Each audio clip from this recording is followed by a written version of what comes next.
Sir আমি মনে করেন কোনো কিছু খারাপ কাজ করি না স্যার, খালি কাজে একটু খাই, এদিন খাই না আজকের দিনটা খাইতেছি। জি জি, মনে করেন সারা রাত দোকানে থাকতে হয় এই জন্য স্যার। আচ্ছা, যে কোনোদিন যতটুকু আছে সুন্দর মতো বের করে দেন, কিছু হবে না। না না, দেখেন আমি যদি থাকতো আমি পুরাটা খুলে দেখাই দেবো, সমস্যা নেই। তাই না? হ্যাঁ দেখি দেখি দেখি। হ্যাঁ যতটুকু আছে বের করে কাজ করুন। ওনার কাছে না না, ডেলি নিয়ে যায় না স্যার, এই আজকে এই দিনটাই রাখি। জি জি, হ্যাঁ, খাওয়ার জন্য আনন্দ করার জন্য। কোথা থেকে নিয়ে আসেন? হ্যাঁ, আমি দাঁড়াও, দাঁড়াও। এখানে একজন দিছে বলতে কোন জায়গা থেকে, কোথা থেকে? এই তেজকুনি বাজারে। তেজপুরি পাড়া থেকে, ওখান থেকে আপনি কন্টিনিউ নিয়ে মানে মাঝে মধ্যে নিয়ে যান? মাঝে মধ্যে যাই না লেগে। আচ্ছা, ওরা কি কাজের ব্যবসা করে? হ্যাঁ, ওখানে আমার নাম জানি না স্যার। আপনি জানেন না, তাহলে আপনি বলছেন কিভাবে? আমি দোকানের সামনে থেকে যাই আসি, হ্যাঁ। ঠিক আছে, হ্যাঁ। আমরা জিজ্ঞেস আপনি ওখানে যদি যান, তাহলে পাওয়া যাবে। আমি ডেলি তো আর করতে পারবো না, আমি যেদিন যাই সেদিনই যাই। মানে আপনি যেদিনে যান সেদিনে ওনাকে একদিন গিয়ে পান। পাইলে তাহলে নেই, না পাইলে যায় চলে আসে। এখানে হ্যাঁ, আচ্ছা, কতদিন থেকে আপনি তো এখনো গাঁজা সেবন করছেন? জি আসলে না না স্যার, কিচ্ছু নাই স্যার। আর আমার কাছে এটা কত দিয়ে কিনছেন? 50 টাকা। 50 টাকা। আর আপনার আবার গাড়ির ইয়া নাই, হেলমেট রাইড করার নাই। একবেলা আমি দোকানে থুয়ে আইছি। তাহলে আপনি বলেন কয়টা অপরাধ করছেন?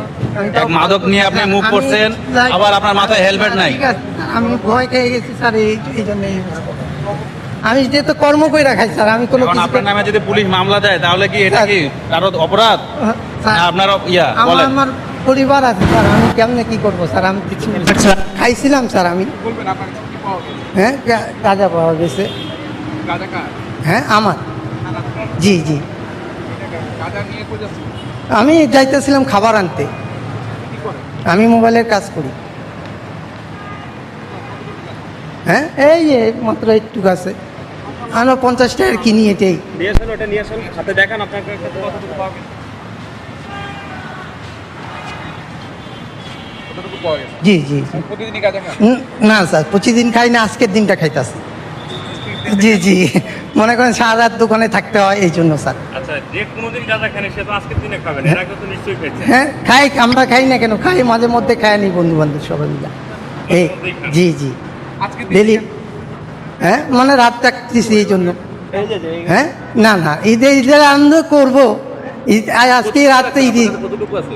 এতটুকু স্যার, মানে এই পর্যন্ত করা অল্প। কি আরো বেশি? না না, আর কোনো নাই, আর কিছু নাই নাই না না, স্যার। আমি মনে করেন কোনো কিছু খারাপ কাজ করি না স্যার, খালি কাজে একটু আর খাই, কতটুকু আছে বের করেন? একটু আছে স্যার, কোথায় কিচ্ছু আছে? হবে না। আমি আমি শুনুন, বিশ্বাস শুনুন, করেন। শুনুন। হ্যাঁ, যতটুকু আছে সুন্দর মতো বের করে দেন, কিছু হবে না। না না, দেখেন আমি যদি থাকতো আমি পুরাটা খুলে দেখাই দেবো, সমস্যা নেই।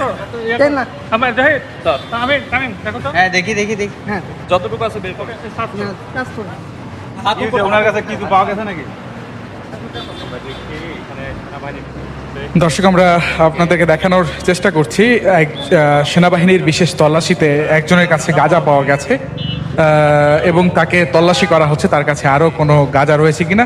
সেনাবাহিনীর থেকে আমাদেরকে যেটি জানানো হয়েছে, তার কাছে গাঁজা ছিল এবং তিনি এই গাঁজাটিকে বাইকের মাধ্যমে লুকিয়ে রাখার চেষ্টা করছিলেন, তবে সেনাবাহিনীর সেটি ধরে ফেলে এবং এক বাইকে তারা দুজন যাচ্ছিল, আমরা যতটুকু সেনাবাহিনীর কাছ থেকে জানতে পেরেছি। এবং তাদেরকে কিন্তু আরও ভালোভাবে তল্লাশি করা হচ্ছে ইতিমধ্যেই, এবং তার সঙ্গেও যার কাছে গাঁজা পাওয়া গেছে তার সঙ্গেও আমরা কথা বলছিলাম এবং সেই চিত্র আমরা আপনাদেরকে দেখানোর চেষ্টা করেছি। দর্শক, আমরা দেখছি তাদেরকে কিন্তু ব্যাপকভাবেই তল্লাশি চালানো হচ্ছে এবং এখানে সেনাবাহিনীর সদস্যরা এখানে রয়েছেন এবং মানিব্যাগ থেকে শুরু করে সবকিছুই কিন্তু তল্লাশি করা হচ্ছে যে আরো কোনো গাঁজা রয়েছে কিনা। আমাদের গাড়িটা চেক করো তো। দোকান থেকে গাড়িটা চেক করো। গাড়ির সিটটা খোলে।